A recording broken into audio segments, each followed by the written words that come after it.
సప్త శనివారాల వ్రత పూజలో 7 శనివారాలు మాత్రమే పూజ చేసుకోవాలా? 8వ శనివారం కూడా పూజ చేసుకోవచ్చా? ఒకవేళ 7, 8 శనివారాలు పూజ చేసినట్లయితే ఏ వారంలో ఉద్యాపనం ఇవ్వాలి? ఉద్యాపనం ఏ విధంగా ఎక్కడ ఎలా ఇవ్వాలి? ఒకవేళ ఉద్యాపనం ఇవ్వకుంటే ఏం చేయాలి? తాంబూలాలు ఎంతమందికి ఇవ్వాలి? ఇలాంటి సందేహాలన్నీ ఈ వీడియోలో మీకు క్లియర్గా అయితే వివరిస్తాను. ఎక్కడా స్కిప్ చేయకుండా లాస్ట్ వరకు అయితే చూడండి. హాయ్, హలో, నమస్తే, welcome back to my channel సౌజీదాక్షు వ్లాగ్స్. ఇక్కడైతే చూశారు కదండి, ఒకరోజు ముందుగా డీప్ క్లీనింగ్ అయితే చేసుకున్నాను. బయటంతా నీట్గా కడిగేసుకొని ఇల్లంతా మాప్ పెట్టుకొని బెడ్షీట్లు అన్నీ కూడా వాష్ చేసేసి బయట చూశారు కదండి, ఎండకైతే ఆరబెట్టేశాను. ఇంకా శనివారం మార్నింగ్ తెల్లవారుజామునే ఇలా నార్మల్గా క్లీన్ చేసేసుకొని ఇంకా తలంటి స్నానం చేసి వచ్చి బయట ఈ విధంగా నేను గుమ్మానికైతే పసుపు రాసేసుకుంటున్నానండి. ఇక్కడ చూడండి, తెల్లవారుజామున 4 అయితే అయింది. నేను బయట లైట్లు అయితే వేసేసుకొని ఈ విధంగా పూజ అయితే స్టార్ట్ చేసేసాను. చూశారు కదా, ముందుగా మనం ముగ్గులు పెట్టేసుకుంటే ఇంకా పూజ చేసుకోవడానికి చాలా వీలుగా ఉంటుందన్నమాట.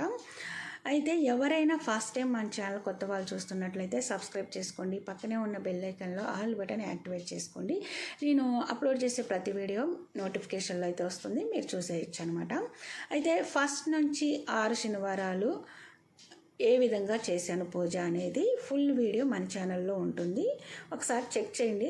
అలాగే 7వ వారం ఏ విధంగా పూజ చేశాను అనేది కూడా మన ఛానల్లో ఉంటుంది, ఒకసారి చెక్ చేయండి. నేను వీలుంటే డిస్క్రిప్షన్లో అయితే ఇస్తాను.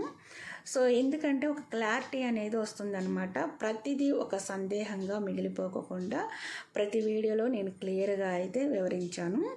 అయితే మనం పిండి దీపాలు పెడతాం కదండి, ఆ దీపాలు కొండెక్కిన తర్వాత ఏం చేయాలి, పిండి దీపాలు ఏ విధంగా తయారు చేసుకోవాలనేది కూడా ఇంతకు ముందు వీడియోలో షేర్ చేశాను. ఇక్కడైతే చూడండి, వెంకటేశ్వర స్వామికి ఎంతో ప్రీతికరమైన ప్రసాదాలు అయితే తయారు చేసి పెట్టాను.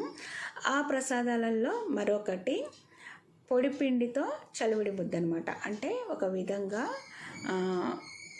పచ్చిపిండి అంటారు కదా, అంటే మనం బెల్లాన్ని పాకం రానివ్వకుండా ఈ విధంగా వాటర్లో నానబెట్టేసి ఇలా కలిపేసుకోవడం, లేకుంటే బెల్లాన్ని ఈ విధంగా పిండిలో ప్రెస్ చేసేస్తే కొంచెం వాటర్ వేసుకుంటూ అద్దుకుంటూ చలివిడి ముద్ద తయారు చేసుకోవడం. ఇక్కడైతే ఇంకా నేను దేవుణ్ణి ఇలా పెట్టుకోవాలి కాబట్టి పీఠాన్ని తయారు చేసుకోవాలి కదా. పీఠానికైతే ముందుగా నేను పసుపు రాసేసి బియ్య పిండితో ముగ్గు వేసేసి పసుపు కుంకుమ అక్షంతలు అయితే వేసేసాను. ఆల్రెడీ ఇంతకుముందు వీడియోలో షేర్ చేశాను కాబట్టి జస్ట్ మీకు అలా క్లారిటీ కోసం వివరిస్తున్నాను, కానీ మీకు అన్నీ కూడా నేను ఇక్కడ చూపించను, ఎక్స్ప్లెయిన్ మాత్రమే చేస్తాను. ఇంకా దేవుని ఫోటో పెట్టే ముందు ఈ విధంగా 3 గుప్పెట్లు బియ్యం వేసుకొని దేవునికి నీట్గా అయితే బొట్లు పెట్టేసుకున్నానండి. ఇంకా మీకు తెలిసిందే కదండి, తులసి మాల చాలా చాలా ఇంపార్టెంట్. తులసి మాల దొరకని వాళ్ళు జస్ట్ ఒక తులసి దళం అయినా సరే ఆ దేవుని పాదాల దగ్గర పెట్టేసి మనం పూజ చేసుకుంటే ఆ దేవునికి చాలా ఇష్టం అన్నమాట. సో ఇక్కడైతే ఇంకా రకరకాల పూలు అయితే ఉంటాయి కదండి, చామంతి, గులాబీ, ఇంకా మల్లెలు. సో మన ఇష్టం అనమాట, ఎన్ని రకాలు ఉన్నా సరే మనం పూజ చేసుకోవచ్చు. అయితే ఇక్కడ మీరు చూడండి, నేను వెంకటేశ్వర స్వామికి ఈ విధంగా చామంతి గులాబీలతో ఇలా మాలలాగా వచ్చేటట్టుగా ఇలా తులసి మాలలో పెట్టి ప్రతి వారం కూడా పూజ చేస్తానన్నమాట. అయితే మాకు తెలిసిన ఆవిడ అడిగారనమాట, తులసి మాలలో ఏ విధంగా పెడుతున్నావు నువ్వు, మాల ఏమైనా కడుతున్నావా అని. మాల అయితే కట్టట్లేదండి, జస్ట్ ఈ విధంగా పెడుతున్నాను. మీరు చూశారు కదా, ఇంతకుముందు వీడియోలో కూడా నేను చూపించాను, కానీ అయినా కూడా డౌట్ అనమాట కొంతమందికి. ఇక్కడైతే మీరు గమనించండి, స్వామివారి పాదాల దగ్గర ముడుపు అయితే పెట్టుకున్నాను కదా, ఈ ముడుపు మనం ప్రతి వారం కొత్త ముడుపు అయితే పెట్టాల్సిన అవసరం లేదండి. మొదటి వారంలో నేను ఏ విధంగా ముడుపు కట్టాను ఏంటి అనేది ఇంతకుముందు వీడియోలో మీకు ఎక్స్ప్లెయిన్ చేశాను, ఒకసారి చెక్ చేయండి. ప్రతి వారం కూడా ఆ ముడిపే పెట్టేసుకొని పూజ అయితే చేసేసుకుంటున్నాను. అలాగే ప్రతి వారం కూడా పిండి దీపాలు ఎన్ని పెట్టాలి, ఏ విధంగా పెట్టుకున్నాను ఏంటి అనేది కూడా ఇంతకుముందు వీడియోలో నేను ఎక్స్ప్లెయిన్ చేశాను, ఒకసారి చెక్ చేయండి. డిస్క్రిప్షన్లో అయితే లింక్స్ ఇస్తాను. సో ఇంకా ఇప్పుడైతే 8వ వారం కాబట్టి 7 పిండి దీపాలు పెట్టేసుకొని ఈ విధంగా గోవిందనామాలు కంపల్సరీ అండి ఇలా పెట్టేసుకొని నేను ప్రతి పిండి దీపంలో కూడా 7 ఒత్తులు వేసేసుకొని ఆవు నెయ్యి నువ్వుల నూనెతో దీపారాధన చేసుకుంటున్నాను. స్వామివారికి ఎంతో ప్రీతికరమైన పొడిపిండి చలిమిడి, వడపప్పు, బెల్లం, పానకం, ఆవు పాలుతో ఈ విధంగా ప్రసాదాలు అయితే తయారు చేశాను. సో 8వ వారం కాబట్టి నేను తెల్ల లడ్డూలు అంటే బెల్లం లడ్డూలు ఉంటాయి కదండి, అవి అయితే స్వామివారికి ప్రసాదంగా పెట్టుకున్నాను. అయితే ప్రతి వారం కూడా చిమిలి ఉండలు అంటారు కదండి, అంటే నల్ల నువ్వులతో తయారు చేసిన లడ్డూలు పెట్టుకోవచ్చు అనమాట. సప్త శనివారాల వ్రత పూజలో కేవలం వెంకటేశ్వర స్వామిని మాత్రమే మనం పూజించట్లేదు, శనేశ్వరుని కూడా పూజిస్తున్నాం కాబట్టి ప్రతి వారం కూడా నల్ల నువ్వులతో తయారు చేసిన నల్ల నువ్వుల లడ్డు పెట్టుకుంటే చాలా మంచిదండి.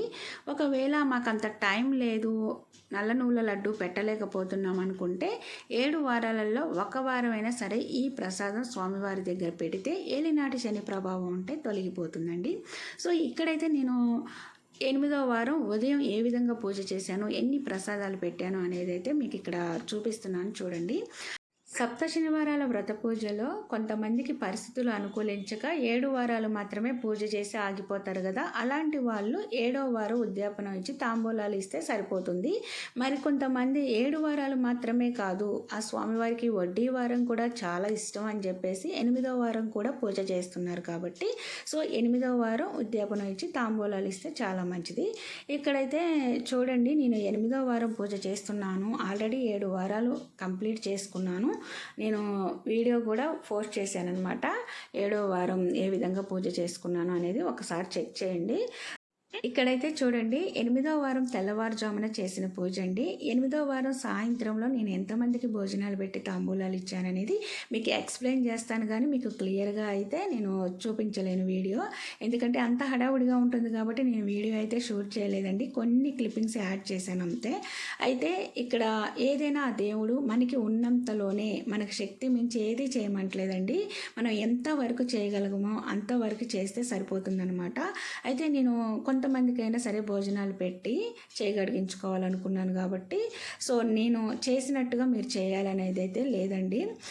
అంటే మీకు కొంచెం శక్తి ఉందనుకోండి, ఒక 4 జంటలను 8 జంటలను పిలిచి భోజనాలు పెట్టుకొని తాంబూలాలు ఇస్తే సరిపోతుంది.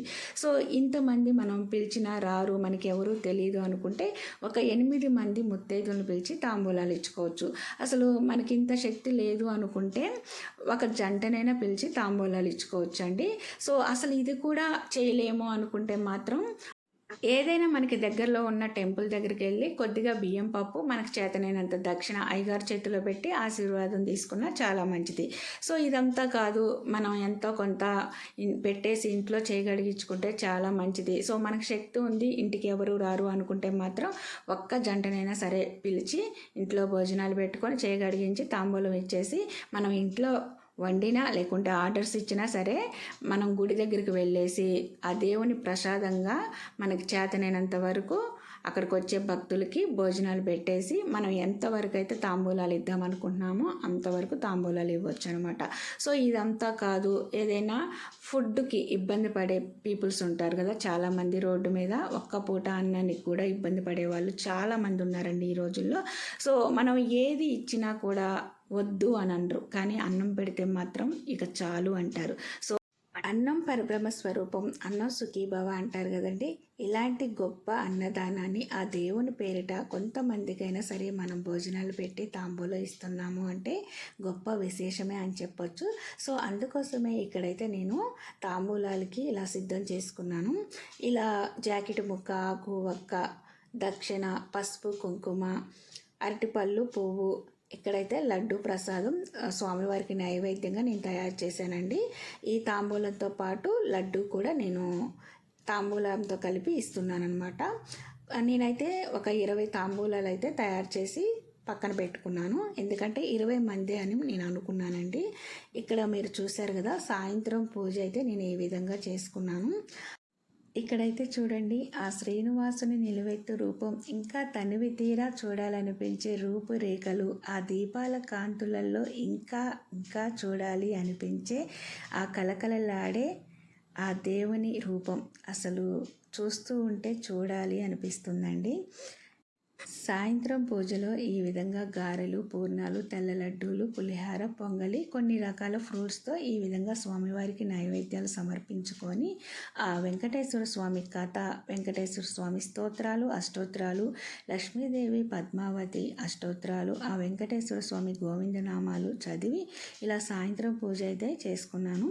సప్త శనివారాలు వ్రత పూజలో 7 శనివారాలు కూడా ఎలాంటి అడ్డంకులు లేకుండా మనస్ఫూర్తిగా మనసుకి ఎంతో సంతృప్తికరంగా ఈ పూజ చేసుకోగలిగినందుకు ఆ దేవునికి శతకోటి వందనాలు అయితే చెల్లించుకున్నానండి. సో ఇంకా ఈరోజు కొంతమందికి భోజనాలు పెట్టి తాంబూలాలు ఇద్దామనుకున్నాను కదా. సో మా హస్బెండ్ కూడా ఇంట్లోనే ఉండటం వల్ల మా ఇరువురు దంపతులం కలిసి ఈ పూజ అయితే చేసుకొని మా కుటుంబం మొత్తం కూడా ఆ దేవుని పాదాల దగ్గర సాష్టాంగ నమస్కారం చేసుకొని పొర్లుదండాలు అయితే పెట్టుకున్నాము.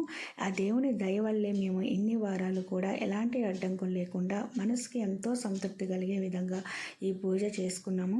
సంకల్పం ఉంటే సాధించలేనిదంటూ ఏది ఉండదు కదండి. సో మన కోరిక న్యాయబద్ధమైనది అయితే ఆ దేవుని దయ ఉంటే కంపల్సరిగా మనం ఏది కోరుకున్నా జరుగుతుంది. సో మన కోరికలో న్యాయం అయితే ఉండాలండి. కొంతమంది అనుకుంటూ ఉంటారు, మనం కోరిన కోరికలు తీర్చే ఆ కలియుగ వెంకటేశ్వర స్వామికి మనం ఎన్నో పూజలు చేశాము, మన కోరిక ఎందుకు నెరవేరలేదు అని చెప్పి ఆ దేవుని నిందిస్తూ ఉంటాం కదా. ప్రతి నిమిషం అలా నిందించే ముందు ఒక్కసారి మనం కోరిన కోరిక న్యాయబద్ధంగా ఉందా లేదా, మన కోరికలో ఏమైనా తప్పులు ఉన్నాయా, మనం చేసిన పూజలో ఏమైనా లోపాలు ఉన్నాయా అనేది చెక్ చేసుకోవాలండి. సో ఒకవేళ మన కోరిక 100% న్యాయబద్ధంగా ఉంటే మాత్రం ఆ దేవుని దగ్గర క్షమాపణలు చెప్పుకొని మన సంకల్పాన్ని మళ్ళీ ఆ దేవుని దగ్గర పెట్టి మన శతకోటి వందనాలు అయితే చెల్లించినట్లయితే కంపల్సరిగా మన కోరిక అయితే నెరవేరుతుందండి. ఇంకా సాయంత్రం పూజలో మా ఇంటిల్లు కాదు ఈ విధంగా అయితే ఆ దేవుని దగ్గర మేము ఈ 8 వారాలు పూజ ప్రశాంతంగా ఎలాంటి అడ్డంకి లేకుండా చేసుకోగలిగినందుకు చాలా సంతోషంగా అయితే ఉన్నాము. వచ్చిన ముత్తైదువులకు ఏ విధంగా భోజనాలు పెట్టి తాంబూలాలు ఇచ్చాననేది నేను వీడియో అయితే తీయలేకపోయాను. కొన్ని క్లిప్పింగ్స్ అయితే యాడ్ చేశానండి. సో మేము ఇంట్లో ఏ విధంగా ఫుడ్ ప్రిపేర్ చేసాము అనేది అయితే నేను చూపిస్తాను. ఇక్కడైతే చూడండి, పులిహార, గారెలు, రైసు, పూర్ణాలు, సాంబారు, ఆలూ ఫ్రై, దోసకాయ టమాటా పప్పు, బీరకాయ చట్నీ, పొంగలి, ఉత్తపప్పు, పెరుగు, అప్పడాలు. సో ఇవండి మేమైతే ఇంకా వచ్చిన వాళ్ళకి భోజనాలు పెట్టడానికి ప్రిపేర్ చేసాము ఇంట్లోనే.